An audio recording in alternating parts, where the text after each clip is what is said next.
Hello, everybody. Here with Coach Ostrander, pitching coach, Southern Miss. Coach Hollis, this season pitching staff, you guys are carrying, I believe you're carrying a bigger staff this year than what you have in the past, maybe.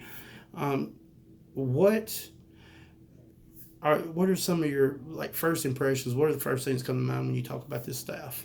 Depth. I think there's definitely depth. I'm always cautiously optimistic with any staff, but I've also I mean you know what you know and see and so forth. So I'm very excited about the fact that we got a lot of pieces. We got a lot of pieces of this puzzle, and we got a lot of experience back. We got a lot of new youth in that I'm extremely excited about. And, excuse me. I hope I didn't mess that up too much. No, go ahead. You're fine. We have it's a good mixture. So you got youth where you don't have to ask them to maybe do more than they need to at right away because with guys like Walker Powell's and Hunter Stanley's and even Shepard. I mean he has some experience. He's got 30 plus innings at this level. Tweedy, Josh Lewis, Alex Nelms. Help me out if I'm missing. Dickerson's going to do. Yeah. Well, from the guys with the experience, then you look at that. I got about 6 freshmen that have the ability stuff to pitch right now, physically, 100%. But there's more to it than that. It's then are you gonna when the peak's packed, are you gonna is your heart rate gonna go up a little bit? Or are you gonna settle in and be who you are? So I look forward to seeing just how it all plays out and stuff. One of the questions I wanted to ask you with the new turf. And it seems like everybody I talk to, the ball plays true off the bat, and there's no bad hops because there's no clumps of dirt. There's nothing. Do you find yourself calling pitches differently because of that, especially with somebody like a Walker Powell or maybe a sinker ball guy that's going to get more ground outs? Do you find yourself calling pitches different because of the field turf? No, I don't. I think you got to know who your dudes are and what they are, and regardless of who's at the plate, field, where, when, you got to let them be what they are. And so forth. Ideally though, I think it can now on what you're talking about. It might change how you recruit a little bit, and the type guys that you want, and so forth. So it can play effect. Obviously, this screams, give me guys that get the ball on the ground.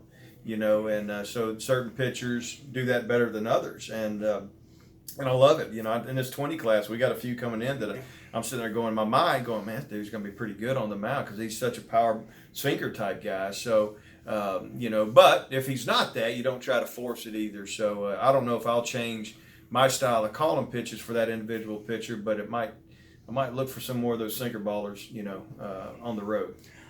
Speaking of, with the way you brought along Gabe last year, so slow to get him back in the middle of the week. Who are you looking at maybe that you're going to do that this year? Maybe not because of arm issues, but somebody that you're going to bring along slowly to be that middle of the week starter that if he works out well, you make a move into the back end of the rotation. That's a great question. I can't sit here and tell you I have one in mind, but I'll tell you the ones I have in mind are probably freshmen. And I think that's a good way to way I look at it. Say, hey man, get me out of the gate. Give me 3, 4, 5 innings. If you can go longer, great. But I think we'll have a bullpen. I think we'll have a staff and a bullpen set up to where these midweeks we're going to have some weapons available. And it's not like you better have a starter go 7, 8, 9 innings. Who doesn't like that? But I think we'll be able to shorten the game up a little bit too. So. It's right now. Heath. I'll be honest with you. There's a lot of competition going on out there. Yes, I have some ideas, of things, but at the end of it, I'll be quite honest with you. There's some things that's happened thus far that I'm going, wow. I might not have saw it coming, and I can't overlook that. I'm going, this is real. So it's going to be fun to see. It really is, and the hard part sometimes is keeping everybody happy. And that's one of the, I've always said that, I've been a head coach, been a pitching coach only, and the hardest thing to do is keeping pitching staff happy. And, because at least I do as a coach, I care about them, and I know they all work hard and do the things you ask, and everybody wants it.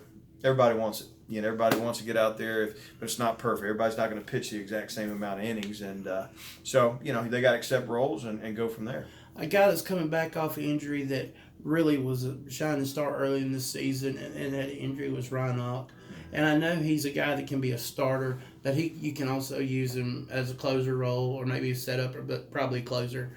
Are you looking at him? Maybe he could come in and be that lefty because Coach Berry seems to like to have that lefty in his starting weekend rotation, or are you seeing him more as a closer, type of role? I think he's capable of either, and that's what's so great. I think Hunter Stanley's the same way. I could start Hunter Stanley tomorrow, and I know what I'm going to get. I could give him the ball tomorrow in the 8th or 9th inning, and I know what I'm going to get too. So, and I think Ryan's the same way. I think Ryan is, you gotta decide with these guys, and I guess sometimes the roles they end up being is not so much because they couldn't do the other. It's because that's what's best for the team at that point and the staff. Because this other guy, we need to use it here. He couldn't do what he could do. I don't know if that makes sense or not, but so it's. I've never been one that loves defining and saying this is set in stone. This is how it is. I think, it's a matter of you feel things as you go, and you'd like to have ideas, and I do because I got a staff that has experience coming back with a lot of them. But there's so many unknowns still, and which is exciting because again, it's going to have to play out, and this is a big puzzle, and there's a lot of pieces to it, and it's going to take a little bit to figure out where they all fit.